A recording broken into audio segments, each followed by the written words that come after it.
I've been told you've been going through some things lately and it's made you forget you were that girl. So I was sent here to remind you you've always been that girl, you are that girl, and will always be that girl. Assalamu alaikum wa rahmatullahi ta'ala wa barakatuh. I hope we are all in the best of health and iman. I know we've heard the word confidence since we were kids, but let me explain to you in my opinion. Confidence is the faith you have in your abilities, judgments, and actions, which propels you to make decisions, take risks, and skip in and out of your comfort zone as much as you can. Damn, that was a mouthful. Believe it or not, there are several types of confidence, like social confidence, spiritual confidence, all of that. But today we are concentrating on self confidence because I feel like once you have that down, the rest are just going to come naturally to you. And just in case you are asking, why do I have to have confidence? You have to have confidence because it increases your resilience. And another thing is it is going to better all your relationships. Trust me on that. Believe it or not, you only need one thing in order to cultivate confidence within yourself, and that is being faithful to yourself. What I mean by that is you're going to start keeping promises to yourself. You're going to start doing things because whether you know this or not, confidence is action based. It is not something you just think, it's not just a concept, it is action based. And in order to be faithful to yourself, think about the people in your life that you trust. The only reason you trust them is because they do the things they say they will do. They mean what they say. And you never have to think, oh, they are not going to show up for me. Because what? You trust them. You trust their judgments and you trust their actions. And that is exactly the kind of relationship I need you to have with yourself. And while you are doing all these actions, remember that you are building a portfolio of all your successes. So, for example, if you've never done a presentation and you are called upon in class to come present something, you're going to be nervous, you're going to be anxious. But if you've done it before, then it seems a little bit less scary, doesn't it? And that is exactly the kind of thing I'm talking about when I say you're going to build a portfolio of all your successes. So all the ways in which you show up for yourself is going to be some sort of proof to your future self that you can actually get through anything. So there's this quote that I heard some years ago that's reframed the way I thought about failure. And that was, you have survived 100% of all the things that were thrown at you in life. If you had 100% on your exams, that would be distinction, right? So why are we beating ourselves up when we've survived 100% of all the things that have been thrown away? So just keep that at the back of your mind. Show up for yourself as needed. And what I mean by that is if you need rest, then rest. Figure out what your body, soul, your mental health needs and give yourself that in the moment. Sometimes you feel like eating maybe cake or pizza or something, but you know for a fact that you need the vegetables because what? You went to the hospital and your doctor told you to do that. So instead of eating what you want, you end up eating what you need because you are a smart and capable adult and you're going to do what you need to do in order to have a successful life. I know that in the midst of all these things, self-doubt can creep in. So I'm going to give you 3 ways to curb that. And the number 1 way is to recognize and challenge the negative self-talk. I know I've talked about negative self-talk in the past, but the thing is sometimes it is so subconscious that we don't even realize we are doing it. We don't even realize we are talking badly about ourselves.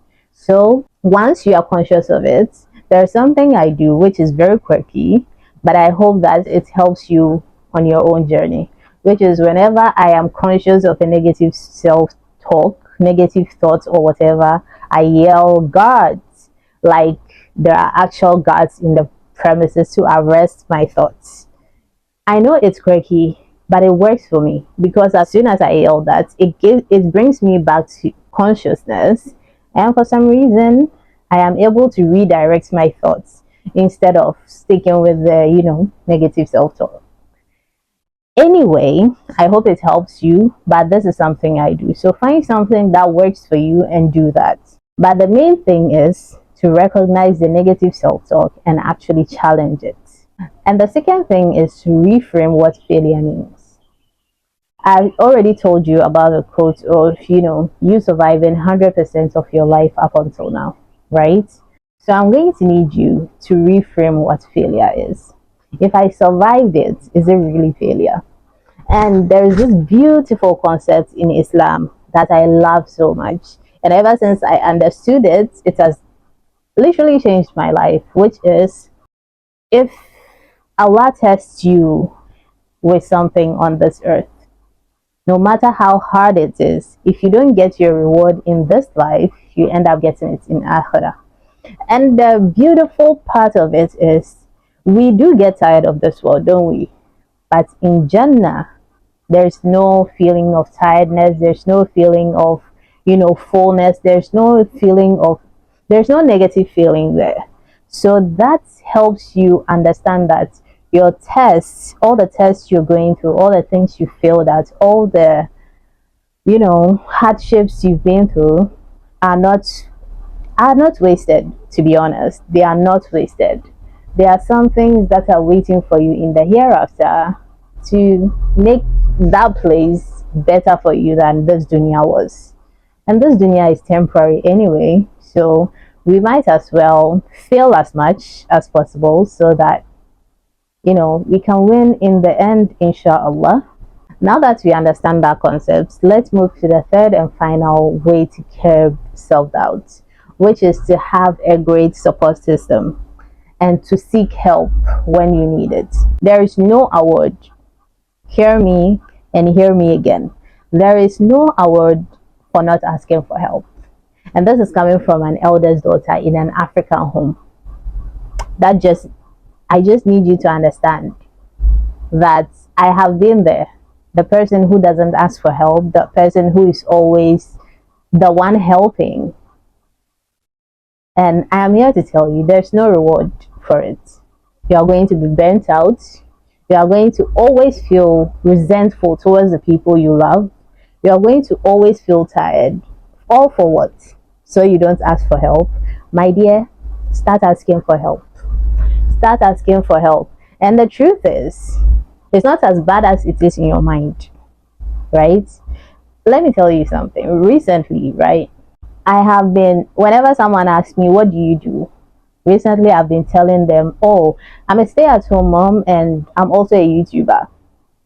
Although I don't even have up to 10 videos on my page. But do you know the response I get from these people? Oh, okay, I'll go and check it out. What's the name of your channel? Blah, blah, blah. And then all of a sudden, these people are interested in what I have to say on my channel, right? But before this, I used to be I don't even know the word to describe it, but I didn't even have the ability to say YouTuber. It made me almost puke in my mouth to say that word, to tell people what I did, because it is so public and I felt like people will make fun of me. I made all these things up in my mind, all for what? Seriously, all for what? It doesn't make sense that we don't put ourselves out there. It doesn't make sense that we don't ask for help. We are not supposed to do life on our own. We are supposed to ask for help. I hope and pray that this video becomes a source of encouragement for you. And if it does, please share it with the people in your life that you love so that it can be a source of encouragement for them too. Inshallah, I'll see you in my next video. Thank you so much for watching. Jazakallah khair.